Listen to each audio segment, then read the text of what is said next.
नेतारं वेतारं कर्मभुवृतां ज्ञातारं विश्वतत्त्वानां वन्दे तद्गुणे लब्धे वन्दे तद्गुणे लब्धे वन्दे तद्गुणे लब्धे।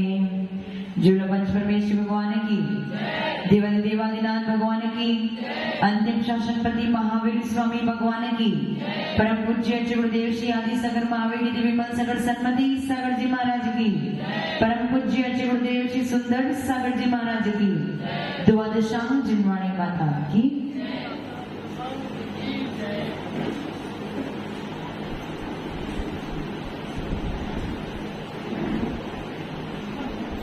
कल हमने सूक्ष्मत्व गुण पे आगे और चर्चा करी थी और मेरे हिसाब से अब सबको क्लियर, किसी को कोई डाउट अब नहीं होना चाहिए कि 2 दिन हो गए हम सूक्ष्मत्व गुण पे चर्चा करते करते कल पूरा रिपीट कर दिया था।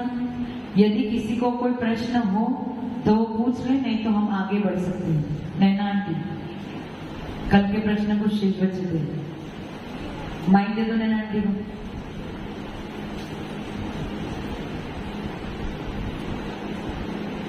ये वो लड़की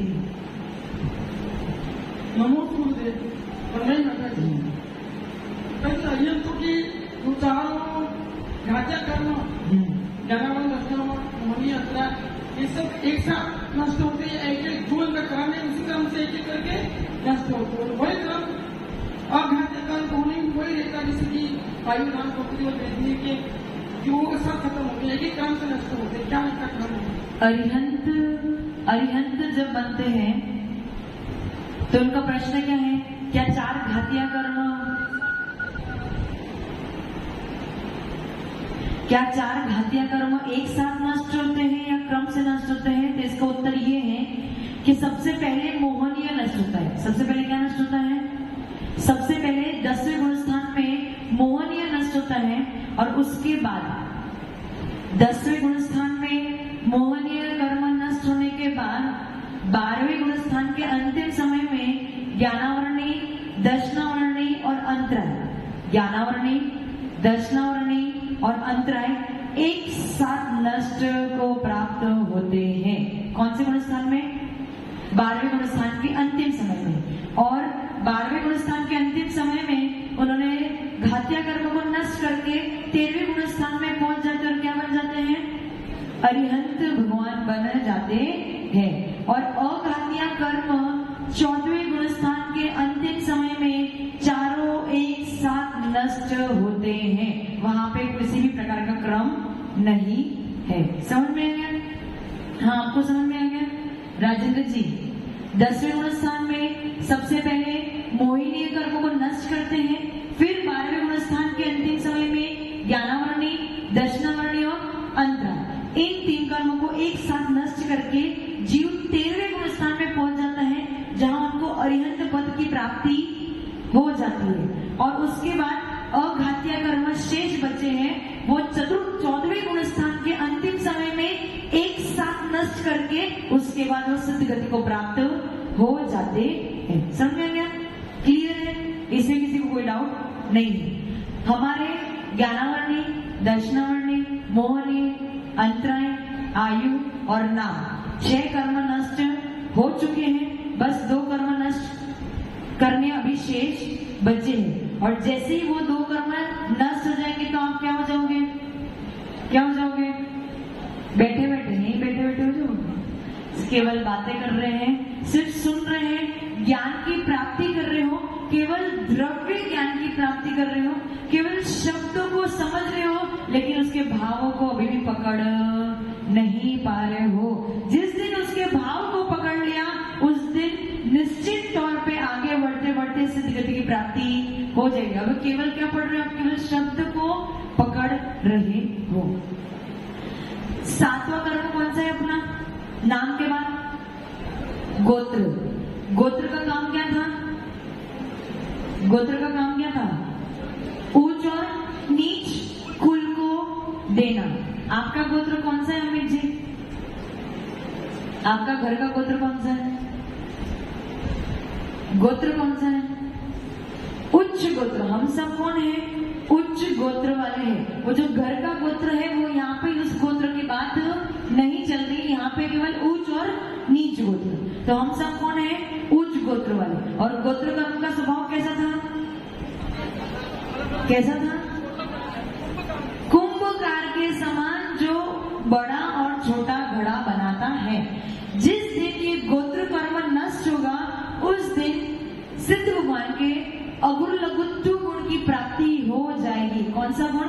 अगुरु अगुरु लघुत्व लघुत्व अगुरु अगुरु मैंने लिखो अगुरु लघु और तो अगुरु लघु तो लिख लिया। अ यानी नहीं, अ यानी नहीं, गुरु यानी भारी, गुरु यानी भारी, लघु यानी हल्का, लघु यानी हल्का, जिसमें ना भारीपन है ना हल्कापन है। ऐसा गुण किन में है? सिद्ध भगवान में है। और कब आएगा ये गुण? गोत्र कर्म के नष्ट होने पर इस गुण की प्राप्ति होगी। बिल्कुल इजी है। गुरु यानी भारी। कैसा भारी? लोहे के समान भारी। यदि कोई वस्तु लोहे के समान भारी है तो उसकी दिशा कौन सी होगी? नीचे की तरफ। और अगर रुई जैसा हल्का है तो क्या होगा? इधर उधर उड़ेगा। तो सिद्ध भगवान ना इधर उधर उड़ते हैं ना नीचे गिरते हैं, केवल सीधा गमन करते हैं और लोक के अग्रभाग में जाके टिक जाते हैं। तो उनका गुण कौन सा है? वो अगुरु लघुत्व, अगुरु लघुत्व यानी अ यानी नहीं, गुरु यानी भारी और लघु यानी हल्का, छोटा नहीं हल्का। जो ना भारी है ना हल्का है वैसा गुण किन्होंने प्राप्त किया? सिद्धों ने प्राप्त किया। कौन से कर्म के नष्ट होने पर? गोत्र कर्म के नष्ट होने पर। बिल्कुल इसमें कोई डाउट ही नहीं है, कोई प्रश्न भी नहीं है, एकदम इजी है ना? इसमें किसी को कोई डाउट है? हाँ माइक।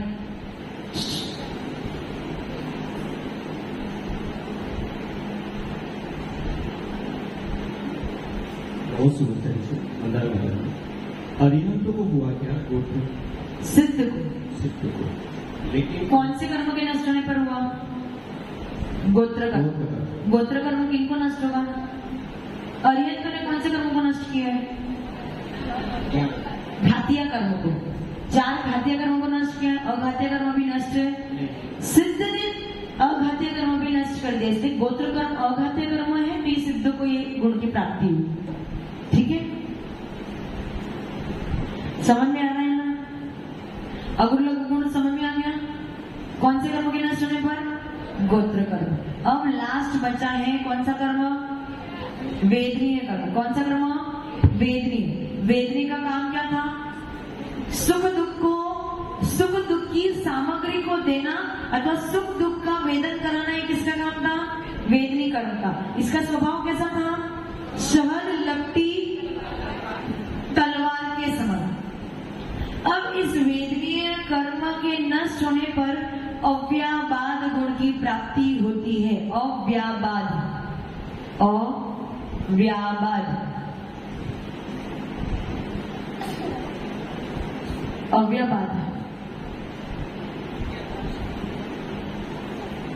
अव्याबाद, अव्याबाद गुण की प्राप्ति होती है। अब अव्याबाद का अर्थ क्या हुआ?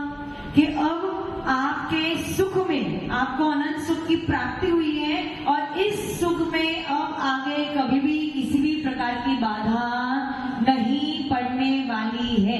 वेदनीय कर्म का काम क्या था? कभी आपको सुख देना, कभी दुख देना, कभी सुख देना, कभी दुख देना। तो कभी सुख में दुख बाधा करता है और कभी दुख में सुख की बाधा आती है। परंतु जब वेदनीय कर्म नष्ट हो गया, ना सुख है ना दुख है, मतलब इंद्रिय सुख नहीं है, इंद्रिय दुख नहीं है। तो अब आपको जो आत्मीय सुख की प्राप्ति हुई है अब उसमें कभी भी बाधा पड़ने वाली नहीं है। जो आत्मीय सुख की प्राप्ति हुई है उसमें कभी भी कोई रोक टोक वाली है। अब परमानेंट आपको सुख की प्राप्ति हो गई है। समझ में आया? किनको किनको? जिन्होंने वेदनीय कर्म को नष्ट किया, ऐसे सिद्ध भगवान को अव्ययवाद गुण की प्राप्ति हो चुकी है। समझ में आ गया? समझ में आया? इसमें भी कोई विशेष बात तो कुछ है ही नहीं, एकदम नॉर्मल सी बात है। अब उनके सुख में कोई भी बाधा, क्योंकि वेदनीय कर्म क्या करता था? वेदनीय कर्म क्या करता था? कभी साता वेदनीय का उदय तो आप सुखी हो रहे हो, कभी असाता वेदनीय कर्म तो आप दुखी हो रहे हो। लेकिन वेदनीय कर्म को नष्ट कर दिया तो ना सुख का वेदन है ना दुख का वेदन है, केवल आत्मीय सुख की प्राप्ति हो गई है। और वेदनीय कर्म में है नहीं तो अब आपको कोई दुखी करने वाला नहीं है। समझ में आ गया? एकदम इजी है ना? तो ज्ञानावरणी के नष्ट होने पर किसकी उत्पत्ति होगी? अनंत ज्ञान। दर्शनावरणी के नष्ट होने पे अनंत दर्शन। मोहिनी के नष्ट होने पे अनंत सुख। अंतरा के नष्ट होने पे अनंत वीर्य। आयु के नष्ट होने पे अवगाहनत्व। उसके बाद नाम के नष्ट होने पर सूक्ष्मत्व। और गोत्र के नष्ट होने पे अगुरु लघुत्व। और वेदनीय के नष्ट होने पे अव्ययवाद गुण की प्राप्ति हो जाती है। इस प्रकार जिन सिद्धों ने 8 कर्मों को नष्ट किया है, उनके पास ये 8 गुण हैं, जिनको आप 8 मूल गुण भी कहते हैं। सिद्धों के कितने मूल गुण हैं? 8। आचार्य परमेश जी के कितने होते हैं? 36 मूल गुण होते हैं। साधु के 28, उपाध्याय के 25 और हो गए ना अरिहंत के 46। अरिहंत के कितने होते हैं? 40। और सिद्ध के ये 8 मूल गुण होते हैं। जब उन्होंने कर्मों को नष्ट किया तब ये 8 मूल गुण उत्पन्न हो गए। समझ में आ गया? 8 कर्मों को नष्ट कर चुके हैं और सिद्ध गति की प्राप्ति हो चुकी है और 8 गुण उत्पन्न हो चुके हैं। इस प्रकार से आपके घातिया और अघातिया कर्म पूरे हो गए। समझ में आया? समझ में आया? घातिया कर्म कौन से होते हैं? जो हमारे अनुजीवी गुण का घात करते हैं, जो हमारे देवत्व गुण को नाश करते हैं। घातिया कर्म नाश होने पे ज्ञान, अनंत दर्शन, अनंत सुख, अनंत वीर्य, ये हमारी पहचान है। ये चारों गुण क्या है हमारी? इसके बिना हम जीवित, मतलब हम जीव कहलाने के लोग योग्य ही नहीं रहेंगे। यदि ये आपकी पहचान क्या है? ज्ञान और दर्शन। भूतगल की पहचान क्या है? स्पर्श रस गंध वर्ण। तो जो हमारे अनुजीवी गुण हैं, उनको घात करने वाले घातिया कर्म है, और घातिया कर्म को नष्ट करने वाले अरिहंत भगवान होते हैं। और अघातिया कर्म के नष्ट होने पे वो 4 गुण जो प्रकट हुए थे, अवगाहनत्व, सूक्ष्मत्व, अगुरु लघुत्व और अव्ययवाद, ये इतने इंपॉर्टेंट। ये अगर नहीं भी होंगे तो ऐसा नहीं कि आपका अस्तित्व, लेकिन ज्ञान दर्शन अगर आपका नष्ट हो गया तो आपका अस्तित्व मिट जाएगा। आप क्या बन जाओगे? जड़ बन जाओगे, पुद्गल। इस पुद्गल में ज्ञान दर्शन की कोई व्यवस्था है? ये किसी को जान सकता है? जान कौन सकता है? केवल जीव द्रव्य जान सकता है और देख सकता है। पुद्गल ना जान सकता है ना देख सकता है। इसको सुख का वेदन, इसमें क्या कोई प्रकार किसी प्रकार का वीर्य या कुछ है क्या?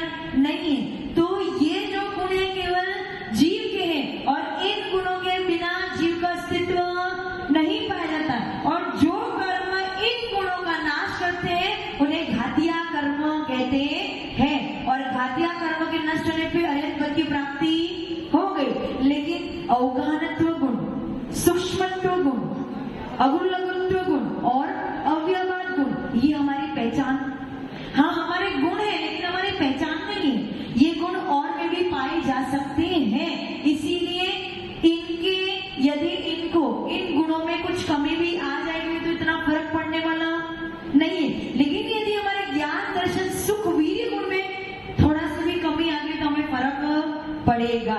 इसीलिए 4 घातिया कर्म और 4 अघातिया कर्म। और नाम से तो आपको समझ में आ रहा है कि घातिया क्यों है और अघातिया क्यों है। समझ में आ गया? आपका घातिया और अघातिया का चैप्टर यहाँ पे पूरा हो चुका है। अब तक के घातिया अघातिया में अथवा पहले के किसी भी प्रकरण में किसी को कोई प्रश्न या डाउट? देखो आपकी एग्जाम होने वाली है पक्का है, और 9 अगस्त के आसपास होगी, ये भी मैं आपको बता देती हूँ। इसलिए अपनी तैयारी प्रारंभ कर लेना। यदि नोट्स ना बनाए राजू जी तो किसी से ले लेना, ठीक है। अमित जी आपके तो घर पे ही है नोट्स, हाँ नोट्स ले लेना। और इतना याद रखना, सबके चेहरे मेरे दिमाग में सेट है। कोई भी यदि एग्जाम देने नहीं आया तो उसको मैं फोन करके बुलवाऊंगी, तो अपने आप ही आ जाना। और एग्जाम सबको देना है, भले फेल हो पास हो, आपके मार्क्स में किसी को नहीं बताऊंगी, सिर्फ मेरे तक ही वो सीमित रहेंगे, ठीक है। तो ऐसा डरना नहीं कि हमारी बेइज्जती हो जाएगी, कोई बात नहीं। धर्म की एग्जाम में यदि एक बार फेल भी हो गए तो कुछ होने वाला नहीं है।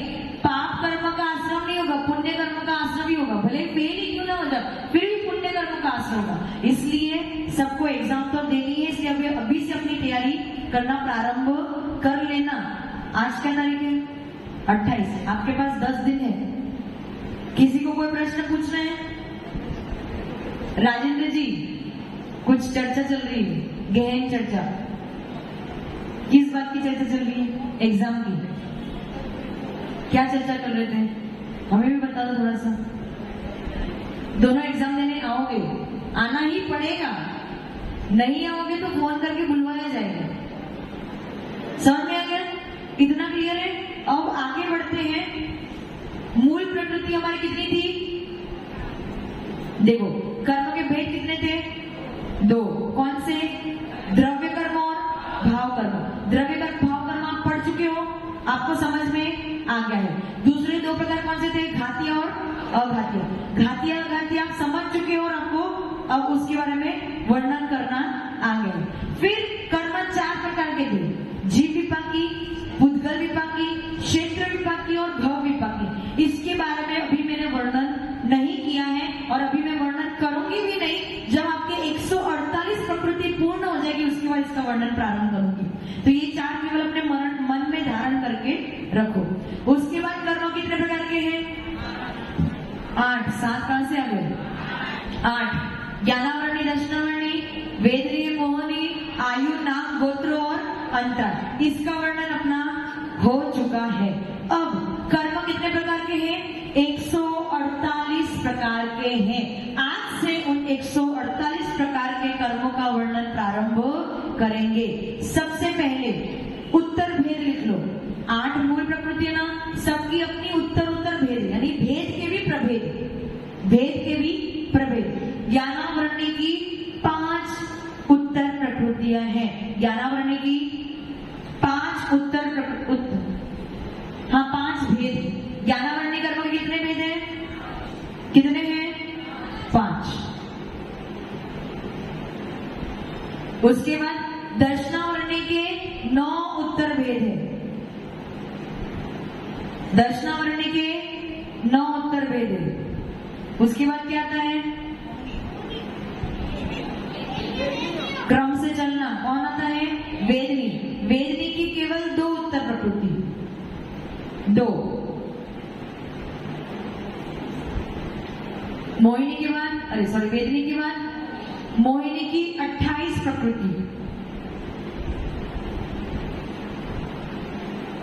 मोहिनी की कितनी है? 28। उसके बाद क्या आएगा? आयु। आयु की 4। वरुण जी तो कुछ लिख नहीं रहे हैं क्योंकि डायरेक्ट यहाँ पे स्टोर हो रहा है उनके, हाईवे धीरे धीरे साफ हो रहा है ना, इसलिए।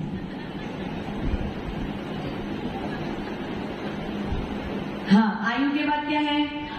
नाम। नाम की 93 भेद है। कितने भेद है? 93 भेद। फिर गोत्र के 2, गोत्र के 2, और उसके बाद अंतराय की 5,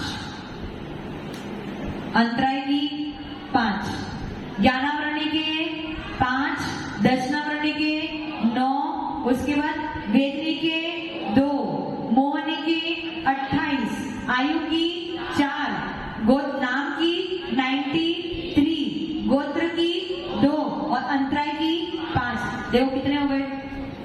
148 हो गए। 148 हो गए। समझ में आ गया? इतना क्लियर है? ये उत्तर प्रकृतियां 148 है। अब ज्ञानावरणी कर्म में सबसे पहला कर्म है मति ज्ञानावरणी कर्म। लिख लो, मति ज्ञानावरणी कर्म।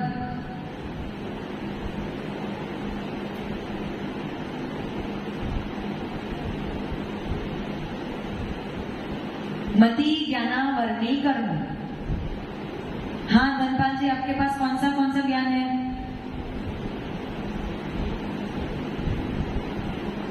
माइक देना। हाँ, कॉपी नहीं कराना कोई भी।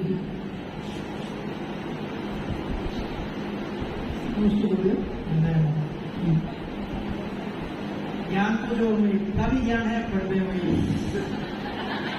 ज्ञान के कितने भेद होते हैं? ओम। जिनका नाम धनपाल जी हो केवल वही उत्तर दे।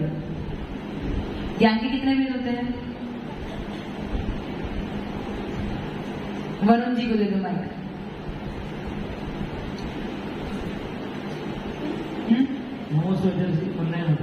बैठ जाओ धनपाल जी। 8 भेद। 8 भेद। हाँ, 8 भेद के नाम बताना। ज्ञान के 8 भेद बताए ना आपने? सही बताया? नाम याद नहीं है। कुछ तो 8 कहाँ से सीख के आए? आपने बताया। मैंने बताया था 8 भेद बताए थे। कब बताए थे? कर्म के 8 भेद होते हैं, ज्ञान के 8 भेद नहीं होते। ऐसे ही होता है, जब 10 दिन नहीं आओ और 1 दिन आओ तो पकड़ में तो आओगे।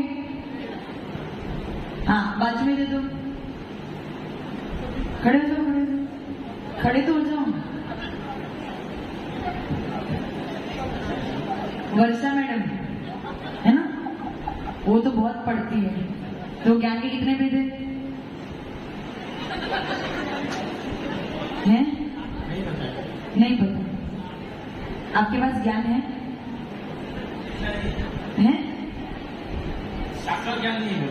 ज्ञान है कि नहीं? शास्त्रों का नहीं। ज्ञान है कि नहीं? कैसे पता चला? थोड़ा बहुत, मतलब थोड़ा सा बस ज्ञान है, इतना ही पता। पर कौन से ज्ञान है ये हमें कुछ भी नहीं पता। चलो आज घर जाके वर्षांती को पूछना। हाँ, अब राजेंद्र जी ये तो बता देंगे। 5। हाँ, कौन से? मति ज्ञान, सूर्य ज्ञान, मनस्पर्श ज्ञान, मनस्पर्श ज्ञान। कोई बात नहीं। अवधि ज्ञान और केवल ज्ञान। चलो एक ही गलत है, बाकी तो सही है। वो ताली बजा दो। मैं इतने दिन से कह रही थी कंफ्यूज दिख रहे, लेकिन आज उत्तर दे दिया तो लग रहा है कि हाँ हमको समझ में आ रहा है कुछ। आप अवधि ज्ञानी हो इसलिए आपको मालूम पड़ रहा है कि मैं कंफ्यूज हूँ। अवधि ज्ञानी नहीं, हम तो केवल अनुमान, थोड़ा सा फेस रीड कर लेते भैया, उनके फेस पे क्या दिख रहा है तो समझ जाते कंफ्यूज दिख रहे हैं। उसी मार्ग पे जा रहे हो ना माता जी, इसलिए थोड़ा सा। अवधि ज्ञान नहीं है इस काल में, हमें अवधि ज्ञान हो ही नहीं सकता। हाँ, तो ज्ञान कितने प्रकार के हैं? 5। मति ज्ञान सुन लेना वर्षा जी के। हाँ, मति ज्ञान, श्रुत ज्ञान, अवधि ज्ञान, मनपरे ज्ञान और केवल ज्ञान। आपके पास कितने ज्ञान है? आपके पास धनपाल जी को कितने ज्ञान है? 2। कौन से? अवधि ज्ञान और श्रुत ज्ञान। मति ज्ञान और श्रुत ज्ञान, ये ज्ञान आ गया। इसके पहले ज्ञान के भेद याद नहीं आ रहे? अच्छा, अब याद आ गया ना? ठीक है, बैठ जाओ। आप सबके पास कितने ज्ञान है? 2 ज्ञान, मति ज्ञान और श्रुत ज्ञान। और आपके पास ही नहीं, इस संसार में जितने जीव हैं उनके पास मिनिमम 2 ज्ञान तो हमेशा रहेंगे ही रहेंगे। कौन से 2 ज्ञान? मति ज्ञान और श्रुत ज्ञान। कौन से 2 ज्ञान? मति ज्ञान और श्रुत ज्ञान। चिट्ठी में 1 ज्ञान, एक भी नहीं। कि ज्ञान है कि नहीं? वरुण जी मना कर लो, ज्ञान नहीं चिट्ठी में, मना करो, ज्ञान नहीं है। मैंने अभी क्या बताया था, जीव की पहचान क्या है, ज्ञान और दर्शन। और यदि जीव में ज्ञान और दर्शन नहीं होगा तो वो जीव रह ही नहीं सकता। वो क्या बन जाएगा, खुदगल बन जाएगा। तो क्या किसी द्रव्य से उसकी पहचान को या लक्षण को अलग कर सकते हो क्या, नहीं कर सकते हो। इसलिए भले वो चींटी हो, भले वो जल हो, अग्नि हो, वायु हो, वनस्पति हो, पृथ्वी हो, लट हो, कोई भी हो, सांप भी भले क्यों ना हो, सबके पास दो ज्ञान तो पाए ही जाएंगे। कौन से दो ज्ञान, मति ज्ञान और श्रुत ज्ञान। वरुण जी, कौन से दो ज्ञान, मति ज्ञान और श्रुत ज्ञान। इतना याद हो गया, मति ज्ञान और श्रुत। सबसे पहला मति ज्ञान, सबसे पहला ज्ञान कौन सा है, मति ज्ञान। मति ज्ञान जो 5 इंद्रिय और छठे मन से होता है उसे मति ज्ञान कहते हैं। जो 5 इंद्रिय और छठे मन से होता है उसे मति ज्ञान कहते हैं। जो 5 इंद्रिय और छठे मन से होता है उसे मति ज्ञान कहते हैं। अब मति ज्ञान का अर्थ क्या है, ये कौन सी इंद्रिय है, ये कौन सी इंद्रिय है, चक्षु इंद्रिय। इस चक्षु इंद्रिय के द्वारा आपने कोई वस्तु को देखा और उसका आपको भान हुआ, तो ये क्या हो गया, आपका मति ज्ञान हो गया। जब समझ गया, किसी वस्तु को देखा, उसे पहचान लिया, ये क्या हो गया आपका मति ज्ञान। किसी वस्तु ने आपसे स्पर्श हुआ, जैसे जल, गरम जल में आपने हाथ डाला तो आपको स्पर्श कैसा महसूस हुआ, गरम। तो ये आपको मति ज्ञान क्या है, ये गरम जल है, तो ये मति ज्ञान आपको हो गया। मति ज्ञान बहुत छोटा ज्ञान है, समझो इस बात को। मति ज्ञान क्या है, स्पर्श। फिर रसना में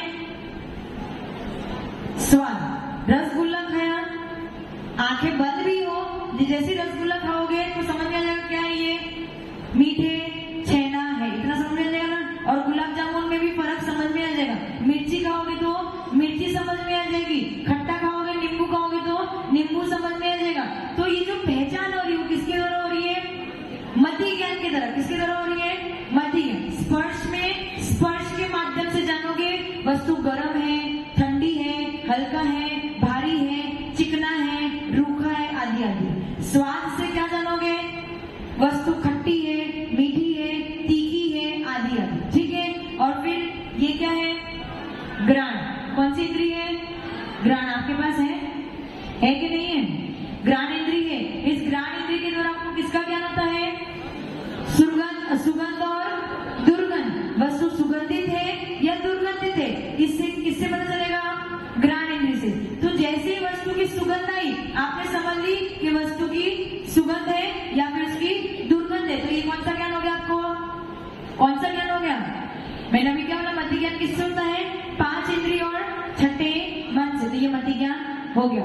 उसके बाद चक्षु, चक्षु के द्वारा क्या देखते हो, वस्तु देखते हैं। ये क्या है, बैग है, ये क्या है, स्टैंड है, ये क्या है, माइक है, वो क्या है, स्पीकर है। देख के इतना समझ में गए, ये वस्तु की पहचान हो गई। तो चक्षु के द्वारा मति ज्ञान हो गया। उसके बाद ये क्या है, कर्णेंद्रिय। कर्णेंद्रिय की तरह क्या होता है, सुनना होता है। आप शब्द, अभी भी शब्द ही तो सुन रहे हो, उस शब्द को सुन के उसका भाव लगा रहे हो। तो उस शब्द का अर्थ क्या है, ये किसके, मतलब शब्द क्या बोल रहे हैं या शब्द कौन से हैं, ये ज्ञान क्या है, मति ज्ञान। ये ज्ञान कौन सा है, मति ज्ञान। और इसके साथ अपना मन भी लगा लो कि मन के माध्यम से आप हित और अहित के बारे में विचार करते हो।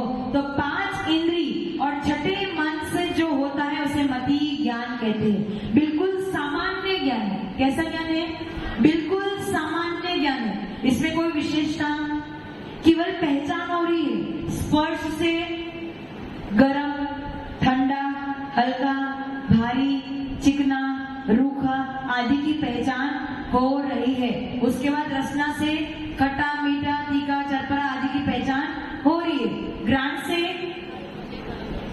सुगंध और दुर्गंध, चक्षु इंद्रिय से वर्णों की पहचान हो रही है और कर्ण इंद्रिय से स्वरों की पहचान हो रही है। तो ये जो 5 इंद्रिय और छठे मन के द्वारा बिल्कुल सामान्य ज्ञान होता है उसे क्या कहते हैं, मति ज्ञान। और अभी जो हम पढ़ाई कर रहे हैं वो कौन सा ज्ञान है, मति ज्ञान है क्या। शब्द सुन रहे हो वो मति ज्ञान है, शब्द जो सुन रहे हो वो मति ज्ञान है, लेकिन शब्द सुनने के बाद जो उसके भाव को पकड़ रहे हो या भाव को समझ रहे हो वो विशेष ज्ञान हो गया और वो शुद्ध ज्ञान की कैटेगरी में आ जाता।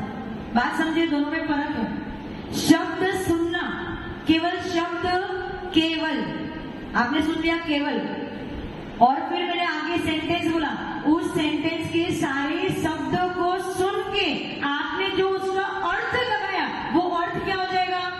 शुद्ध ज्ञान। लेकिन केवल शब्द को सुनना क्या हो गया? शब्द को सुन के केवल, आपको बात समझ में आ रही है मैं क्या कह रही हूँ? केवल शब्द को सुनना और उसका बोध होना वो क्या हो गया? मति ज्ञान। मतलब मति ज्ञान क्या है? नीचे लेवल का है। मति ज्ञान क्या है? नीचे लेवल का, और उसके ऊपर क्या आता है? शुद्ध ज्ञान। समझ में आ रहा है? समझ में आ रहा है? किसी को डाउट हो रहा है क्या? मति ज्ञान किसके द्वारा होता है? 5 इंद्रिय और छठे मन से क्या होता है? मति ज्ञान। स्पर्श का विषय क्या है? स्पर्श से आप क्या जानते हो? वस्तु ठंडी है कि गर्म है, कि हल्की है कि भारी है, कि चिकनी है या रूखी है या कठोर है या नरम है। स्पर्श के 8 विषय होते हैं। कितने विषय होते हैं? 8। स्पर्श के कितने विषय होते हैं? 8। राजेंद्र जी, स्पर्श के 8 विषय होते हैं। स्पर्श के माध्यम से आपको 8 विषय का ज्ञान होता है। गरम, ठंडा, पानी गरम है या ठंडा है। उसके बाद हल्का, भारी, वस्तु हल्की है। रुई को छुएगा तो आपको समझ में आ जाएगा वो कैसी है? हल्की है। लोहे को छुएगा तो आपको समझ में आएगा वो कैसा है? भारी है। उसके बाद चिकना और रूखा। घी को छुओगे तो चिकना, और पाउडर छुओगे तो रूखा। पाउडर, सीमेंट आदि जो छुओगे तो कैसा लगेगा? रूखा। उसके बाद क्या था? गद्दी पे सोना अच्छा लगता है। गद्दी के बिना नींद क्यों? कौन से स्पर्श की आदत है? नरम स्पर्श की आदत है। और ये पृथ्वी, ये पाटे, ये वुड, लोखंड आदि कैसा है? कठोर है। यदि उसमें बैठ जाओगे तो आपको कैसा लगेगा? ज्यादा देर तक बैठ नहीं पाओगे। साधु किस पे सोते हैं? गद्दी पे। किस पे सोते हैं? गद्दी का उपयोग करते हैं। पाटे पे सोते हैं, कठोर शैया पे सोते हैं और उस परिचय को सहन करते। और यदि आपको एक दिन भी कठोर शैया पे सुला दे तो राजेंद्र जी कल प्रवचन में भी नहीं आओगे, कमर दर्द हो जाएगी, है ना? समझे? तो स्पर्श के कितने विषय हैं? कितने विषय हैं? 8। कौन से हो गए? ठंडा, गरम, हल्का, भारी, रूखा, चिकना और कठोर और नरम। केवल इन 8 विषय का ज्ञान होना यानी मति ज्ञान आपका हो गया। किसके माध्यम से? स्पर्श इंद्रिय के माध्यम से। आपको कितनी, आपके पास कितनी इंद्रियां हैं? कितनी इंद्रियां हैं? 5 इंद्रियां आपके पास है और छठा मन भी आपके पास है। और इस 5 इंद्रिय और छठे मन के द्वारा आपको मति ज्ञान होता है। अब स्पर्श इंद्रिय के बाद क्या आता है? रसना इंद्रिय। रसना इंद्रिय स्वाद के 5 विषय होते हैं। कितने विषय होते हैं? 5। खट्टा, मीठा, चरपरा, कड़वा और कसाईला। खट्टा, मीठा, चरपरा, कड़वा और कसाईला। खट्टा क्या है? नींबू। नींबू कैसा है? खट्टा। मीठा क्या है? बूरा, शक्कर आदि मीठा हो गया। उसके बाद तीखा क्या है? मिर्ची तीखी हो गई। उसके बाद कड़वा क्या है? करेला कड़वा हो गया। मेथी कड़वी हो गई। और उसके बाद कसाईला क्या है? आंवला कसाईला हो गया। तो ये 5 स्वाद के विषय हो गए। इतना विषय ग्रहण करना कि हाँ मीठा है, तीखा है, कड़वा है, खट्टा है, ये सब विषय आपने जान लिए तो ये क्या हो गया? आपका मति ज्ञान हो गया। उसके बाद ये जो ग्राण है इसके केवल 2 विषय। कितने विषय हैं? 2 विषय, सुगंध और दुर्गंध। सुगंध और दुर्गंध। फिर चक्षुन्द्रिय कितने विषय हैं? 5। कितने विषय हैं? 5। कौन से? लाल, पीला,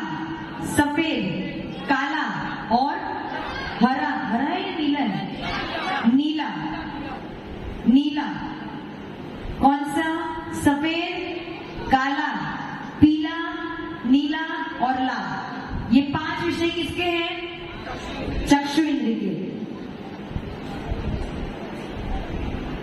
क्या?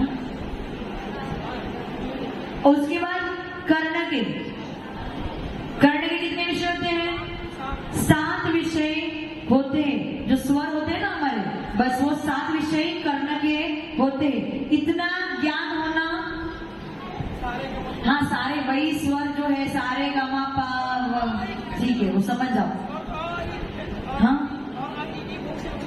नहीं ये वाले सारे गामा पा धा नी सा, 7 स्वर ये किसके विषय है? कर्ण इंद्रिय के विषय है। 7 स्वर किसके विषय है?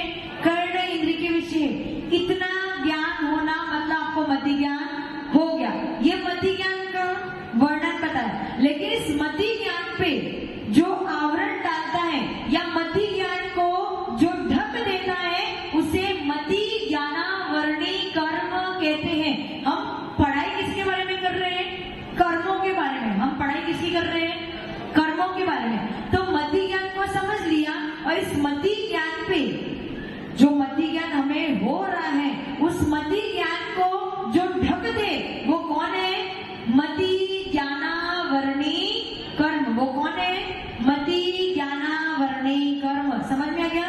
मति ज्ञान पे आवरण डालने वाला मति ज्ञानावरणी कर्म। क्लियर? क्लियर कि नहीं क्लियर? क्लियर। हाँ राजेंद्र जी, यदि आपकी वाइफ ने पाव भाजी बनाई है, कौन सी? पाव भाजी, और फिर आपसे प्रश्न पूछ रहे, मैं कहते उनके हाथ में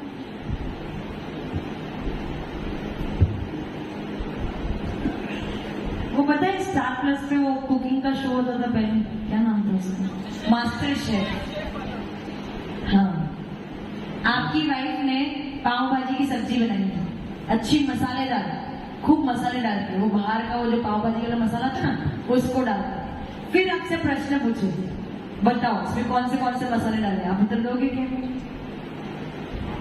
दे दो कुछ तो दे दो। कुछ मतलब सिर्फ तीखा और खट्टे के अलावा कुछ और समझ में नहीं आता था। सिर्फ तीखा और खट्टे के अलावा आपको और कुछ समझ में नहीं आने वाला। लेकिन जिनका मति ज्ञान बहुत तीक्ष्ण होता है वो हर उस सामग्री का नाम बता सकते हैं जो उस भाजी के मसाले में डला है। समझ में रहे? मति ज्ञान आपके पास भी है, मति ज्ञान उनके पास भी है, लेकिन आपके मति ज्ञान में और उनके मति ज्ञान में बहुत फर्क है। ऐसा फर्क क्यों है? फर्क क्यों है?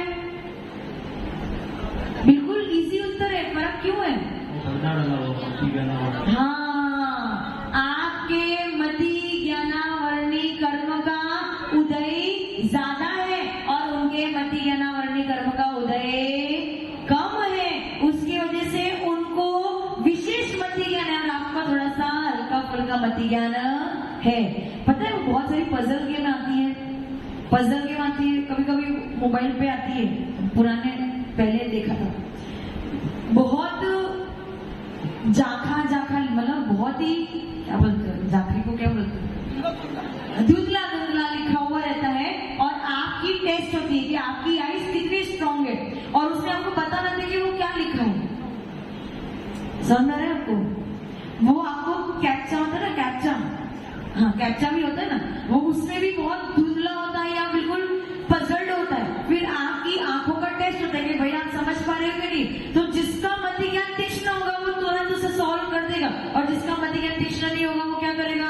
वो उतना अच्छी तरीके से सॉल्व नहीं कर पाएगा। जबकि वो कैप्चा क्या होता है? आपकी दृष्टि, नजर अगर तीक्ष्ण है तो उसका मतलब आपका मति ज्ञान अच्छा है, पूर्ण नहीं लेकिन अच्छा है। और किसी का मति ज्ञान कम होता है। वो कम और ज्यादा किसकी वजह से होता है?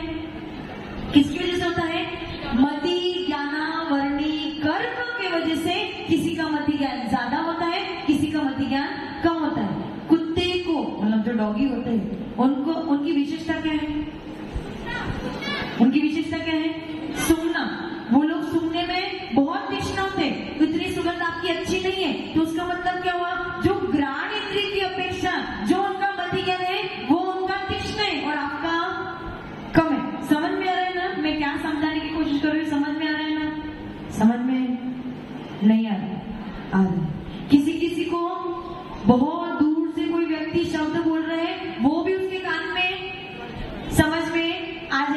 किसी किसी व्यक्ति को नजदीक में जोर से चिल्ला के भी बोल रहे हो तो भी समझ में नहीं आएंगे। या फिर कोई व्यक्ति बहुत फास्ट बोलते हैं, क्या करता है, बहुत फास्ट, तो कोई कोई व्यक्ति उसके सारे शब्दों को पकड़ लेता है और कोई कोई व्यक्ति उसके सारे शब्दों को समझ नहीं पाता। क्यों नहीं समझ पाता? मति ज्ञाना वर्णी कर्म। अब आपको समझ में आ गया मति ज्ञाना वर्णी कर्म कैसे काम करता है।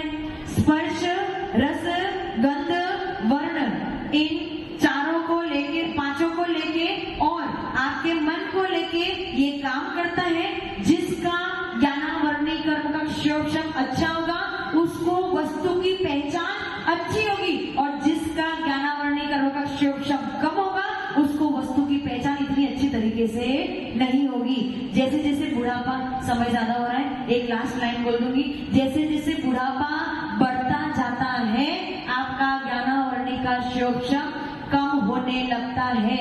बूढ़े व्यक्ति को सुनाई भी कम देता है, दिखाई भी कम देता है, रसना इंद्रिय भी उनकी शिथिल हो जाती है, उनकी स्पर्श इंद्रिय भी शिथिल हो जाती है, उनकी सुगंध लेने की शक्ति भी शिथिल हो जाती है। क्यों? क्योंकि उनके मति ज्ञानावर्णी कर्म का क्षोभम कम होना प्रारंभ हो जाता है। ओम नमः सिद्धेभ्य। समझ में आ गया ना सबको?